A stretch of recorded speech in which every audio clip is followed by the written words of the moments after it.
This part is probably the last one and comes after the section I recorded earlier. As I mentioned before, we looked for a retirement community in Schenectady, but waited a long time for an opening. Decided that this place in Schenectady is not very good for us because it had only Independent living. It provided only dinner, with no breakfast or lunch, and had no assisted living or nursing care. By then, I was 91, and Helena was 87. She had started complaining that she could no longer cook or manage the house and wanted proper retirement care. I was not very happy about moving because I preferred to have help come to our home, but Helena insisted. The community in Whiting was ideal because it offered the full continuum of care: independent living, assisted living, and nursing, along with lifetime care. There was a large entrance fee, but we were told that if we did not need higher care in the first 3 years, 90% of it would be refundable. We chose the lifetime option so we would not have to worry about future additional expenses. Unfortunately, the recession had begun, and our house value had dropped significantly. We also had difficulty selling it. I wanted to sell most of our furniture and belongings before moving, but Helena refused. The real estate broker also advised her to do so, but she decided to take almost everything with us. We received one of the largest apartments, which was comfortable and could accommodate guests, but there was still not enough space for all the furniture. Later, we had to give a lot of it away to charity. We moved in May. Jim and Marta had come the day before to help us pack, especially the documents and smaller items. The larger things were sent by a moving company and were supposed to arrive the next day. We expected the drive to take only 3 or 3.5 hours, but heavy traffic turned it into 5 or 6 hours. We called ahead, and the staff kindly waited for us, including someone from accounting and the kitchen. We arrived late, received our keys, placed our immediate belongings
had known each other for 78 years.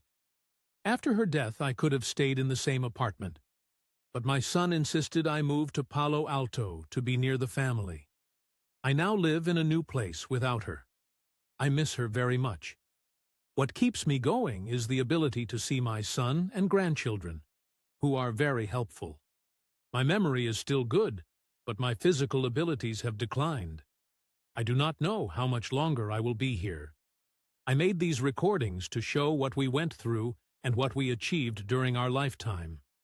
This is a chronological description of our life. I tried to be helpful whenever I could, and to have reliable friends. I believe we both did good work. I have no regrets. We could perhaps have done some things better, but overall I am satisfied. I always tried to remain independent and not rely financially on others, even family.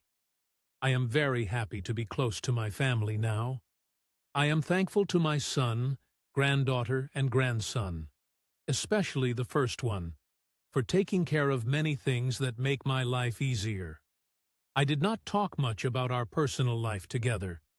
It was not always easy, but I loved Helena, and I believe she loved me.